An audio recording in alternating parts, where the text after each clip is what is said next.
बच्चों, हमने अपने राग और रस के प्रथम भाग में, क्योंकि राग और रस बहुत ही विशद विषय है, इसलिए हमने इस टॉपिक को डिफरेंट भागों में विभाजित किया है। तो इससे पहले वाले लेक्चर में हमने राग और रस के संबंध में जो विभिन्न विद्वानों के मत थे उनके बारे में हमने संक्षिप्त में चर्चा की थी। उसी को हम आगे क्रमशः करते हुए आज हम आपको बताएंगे कि राग के साथ रस और रस के साथ ही विद्वानों ने रंग और उसके स्वभाव और प्रकृति को भी जोड़ा है। राग स्वरों पर आधारित है और इस दृष्टि से विद्वानों ने प्रत्येक स्वर के रंग को, स्वभाव को और प्रकृति को बताते हुए फिर रस की विवेचना की है। अतः आज हम गहराई में जाके उसके बारे में चर्चा करेंगे। रस निष्पत्ति के लिए प्राचीन संगीताचार्यों ने स्वरों के रंग और साथ में उनके प्रभाव का भी विवेचन किया है। नारदकृत संगीत मकरंद में स्वरों के रंग, प्रभाव और उनकी प्रकृति और रस इस प्रकार बताए गए हैं। सा अर्थात षडज, इसका रंग गुलाबी है और स्वभाव जो है वह कमल फूल के समान ठंडा स्वभाव है और प्रकृति जो है वो चित्त को प्रसन्न करने वाली है और इसका रस है वीर और अद्भुत। इसी तरह से रे अथवा ऋषभ, इसका रंग हरा है, स्वभाव खुश्क है और प्रकृति वही चित्त को प्रसन्न करने वाली और रस रौद्र है। गंधार अर्थात ग, स्वर्ण संतरे के समान इसका रंग है, स्वभाव ठंडा है, गंभीर इसकी प्रकृति है और शांत इसका रस है। मध्यम पीला और गुलाबी इसका रंग है, शुष्क और नरम इसका स्वभाव है, चंचल इसकी प्रकृति है और हास्य जो है वो इसका रस है। इसी तरह से पंचम का रंग लाल, स्वभाव खुश्क, प्रकृति जोशीली और रस श्रृंगार। धैवत का रंग पीला और स्वभाव गर्म और ठंडा, प्रकृति इसकी चित्त प्रसन्न करने वाली है और रस इसका विभत्स है। निषाद अथवा नी, ये लाल रंग पंचम के समान ही लेकिन उससे थोड़ा सा भिन्न, स्वभाव ठंडक और शुष्क और प्रकृति जोशीली और रस इसका करुण है। यहाँ पे जैसे कुछ रंग मिल रहे हैं। अच्छा, लाल है तो इसके भी अलग अलग डिफरेंट शेड होते हैं, है ना। एक तो बिल्कुल ब्लडी रेड होता है, एक ऑरेंजिश रेड होता है। तो वही फर्क जो है वो पंचम और नीले के उसमें बताया गया है। और ये बहुत ही हमारे जो कहना चाहिए ग्रंथों की बहुत ही सूक्ष्म विवेचना है जो कि अनुभूति परक है ना। और यही जो चीज़ है वो भारतीय शास्त्रीय संगीत को विश्व के मानचित्र में पृथकता प्रदान कर देती है। स्वरों के बारे में इस प्रकार की मान्यता प्राचीन काल में भी थी। विज्ञान की प्रकृति के साथ ही राग और रस का विवेचन अधिक गंभीरतापूर्वक किया गया है। अब हम अगर आधुनिक विचारक पंडित भातखंडे जी की बात करें तो पंडित भातखंडे जी का मत जो है वो उन्होंने प्राचीन जो ग्रंथों का अध्ययन और मनन किया, उसके पश्चात शॉर्ट में अगर मैं आपको बताऊं तो उन्होंने यही बताया है कि वस्तुतः भले ही स्वरों के रंगों को निर्धारित कर दिया जाए, स्वरों के रस को निर्धारित कर दिया जाए, राग के रस को निर्धारित किया जाए, किंतु ऐसा करना सर्वथा गलत है। क्यों? क्योंकि ये जो रस है वो श्रोता की मनस्थिति, गायक की मनस्थिति और रचयिता की मनस्थिति पर निर्भर करता है। अतः ये जो है इस विषय को पूर्णतः गायक, श्रोता और रचनाकार की मनस्थिति पे छोड़ देना चाहिए।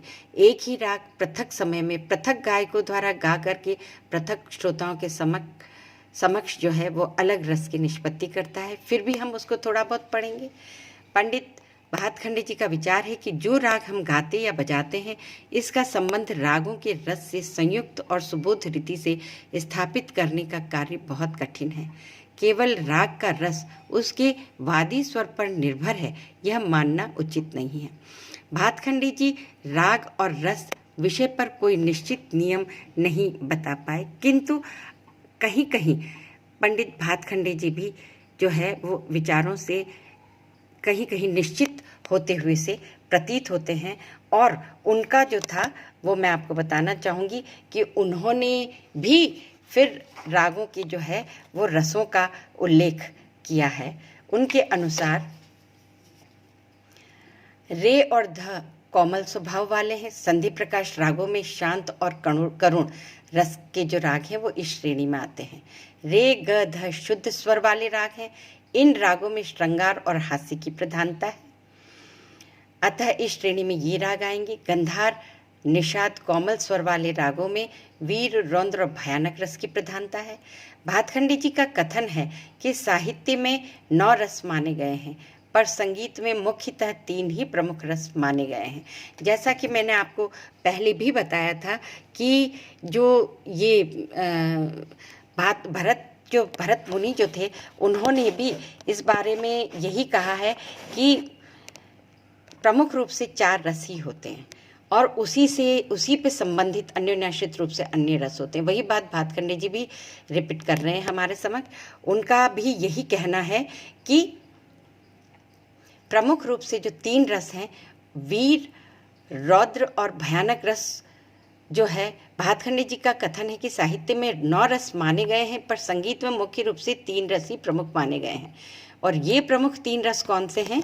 श्रृंगार, वीर, करुण और इनके साथ ही शांत रस का भी संगीत में महत्व है। श्रृंगार, वीर, करुण और इनके साथ ही शांत रस का भी संगीत में महत्व है। संगीत में रस निष्पत्ति के संबंध में कुछ विद्वानों ने रागों के रस इस प्रकार बताए हैं। वैसे तो बताए हैं, और जैसा मैं आपको बता चुकी हूँ कि एक ही राग जो है वो विभिन्न कंठों से उच्चरित होकर के विभिन्न प्रभाव डालता है, पर फिर भी इस संदर्भ में एक प्रयास किया गया है तो उसको हमें उस तरफ भी हमें गौर कर लेना चाहिए। और बहुत ही सुंदर विवेचना दी है उसके अनुसार श्रृंगार। अब श्रृंगार रस से जुड़े हुए रागों के नाम है काफी, पीलू, भैरवी, बसंत, तिलंग आदि। विद्यार्थियों, इस रस को अनुभूति के लिए आप स्वयं इन रागों को अगर एक बार सुनेंगे तो आपको भी हो सकता है अपनी नई फीलिंग के अनुसार कुछ नया अनुभव हो, तो वो भी हम इसमें जोड़ सकते हैं, क्योंकि हर गायक की, हर श्रोता की, हर रचनाकार की और हर मंच से हर राग की अलग रसानुभूति होती है। इसी तरह से शांत रस के बारे में जुड़ी हुई रागों का उल्लेख मिलता है। पूरिया, बिहाग, परज, ललित, देश आदि रागें। करुण रस से जोगिया, आसावरी, भैरव आदि रागें। रौद्र रस से शंकराम, मारवा, श्री आदि रागें। हास्य रस से तिलक, कामोद, धानी और गारा। इसी प्रकार वीर रस से अडाना, हिंडोल, केदार, कामोद ये रागें हैं। भयानक रस से मालश्री राग है। अद्भुत रस से बसंत, बहार, कौशिकार्णा, सरपर्दा। विभत्स रस से संगीत का मूल उद्देश्य, यहाँ पे विभत्स रस के बारे में है कि संगीत का मूल उद्देश्य तो मनोरंजन है, अतः इस रस के लिए स्वतंत्र राग का अस्तित्व नहीं माना जाता है। पर चूंकि जैसे हम नाट्यशास्त्र के संदर्भ में भी हम जाते हैं तो मैं आपको ये बताना चाहूँगी कि नाट्यशास्त्र में यानी कि नाटक में भी जैसे कुछ दृश्यों के साथ में विभत्स अनुभूति देने के लिए कुछ स्वरों का प्रयोग किया जाता है, लेकिन फिर भी पर्टिकुलर किसी राग से विभत्स रस की उत्पत्ति हो ये नहीं, कारण कि संगीत का उद्देश्य मुख्य है मन का रंजन करना। अगर विभत्स रस से संबंधित अगर कोई राग होगी तो डर से व्यक्ति संगीत सुनना बंद कर देगा। इसलिए विभत्स रस को मतलब भयानक के साथ में सहयोग के रूप में कुछ स्वरों का इस तरह से प्रयोग किया जाता है कि वो विभत्स की अनुभूति हमें दे देते हैं। किसी विद्वान का यह भी कहना है कि केवल 12 स्वरों के प्रयोग से रस की सृष्टि होती है अथवा संभव हो सकते हैं, मतलब 7 स्वर नहीं, पूरे 12 स्वरों का होना आवश्यक है। रागों के ये जो वर्गीकरण विद्वानों ने दिया है इसमें भी बहुत मत वैभिन्न है।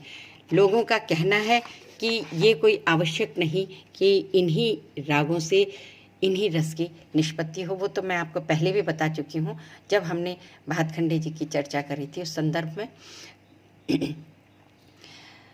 क्योंकि जैसे बसंत, परज, कामोद आदि राग आपस में मिलते जुलते हैं, फिर भी इनके रसों में अंतर क्यों है और कैसे है, ये बात बड़ी विचारणीय है। जबकि उनमें प्रयुक्त होने वाले स्वर एक जैसे हैं, अतः केवल स्वरों के आधार पर राग के रस को निश्चित नहीं किया जा सकता, वरन रसोत्पत्ति के लिए अन्य तत्व भी महत्वपूर्ण होते हैं, जैसे कि कंठ स्वर, ताल की गति, उच्चारण, शैली, काव्य स्वर, लगाव आदि। कई बार ऐसा भी होता है कि एक ही राग एक गायक द्वारा गाया या बजाए जाने पर रस का संचार नहीं होता है, और वही राग अगर कोई दूसरा गायक गा लेता है तो श्रोताओं को मंत्रमुग्ध कर देता है। कोई एक राग को एक बार गाने पर प्रभाव उत्पन्न करता है, किंतु हर समय हर स्थान पर वैसा प्रभाव उत्पन्न नहीं कर सकता। कारण यह है कि गायक और श्रोता दोनों की मनस्थिति सदा एक सी नहीं रहती। गायक के कंठ पर भी रस का उत्पन्न होना निर्भर करता है। यदि गायक का कंठ भारी है और वह तार सप्तक प्रधान राग गाएगा तो भी रस की निष्पत्ति नहीं होगी, क्योंकि तार सप्तक के स्वर के लिए बारीक आवाज़ ही अधिक उचित रहती है। यदि गायक का कंठ स्वर राग के अनुकूल है किंतु गीत के बोलों का व आलाप जो है वो स्वरों का शुद्ध उच्चारण नहीं कर पा रहा है तो इससे भी रस में बाधा उत्पन्न होती है। कुल मिला के हम ये कह सकते हैं कि एक ही राग पृथक पृथक समय में पृथक पृथक रस की अनुभूति कर सकता है, इसमें कोई संशय नहीं है। अब सिर्फ स्वर की ही अगर हम बात करें तो वो भी एक पक्षीय निर्णय होगा कि राग के जो स्वर हैं वो ही राग में रस का निर्धारण करते हैं, ऐसा भी नहीं है। बच्चों, तालों का भी रस के साथ बहुत गहरा संबंध है, तो हम राग और रस में ताल के संबंध के बारे में भी थोड़ी चर्चा कर लेते हैं। किसी भी राग के रस का संबंध बहुत कुछ सीमा तक उसके ताल पर भी निर्भर करता है। ये तो आप और हम सभी जानते हैं कि जब हम मध्य लय या द्रुत लय में कोई चीज़ गाते हैं तो वो चंचलता, चपलता की सृष्टि करता है, और कभी कभी वही चीज़ जब हम विलंबित लय में गाते हैं तो वो भी जो है एक शांत और करुण रस की उत्पत्ति करता है।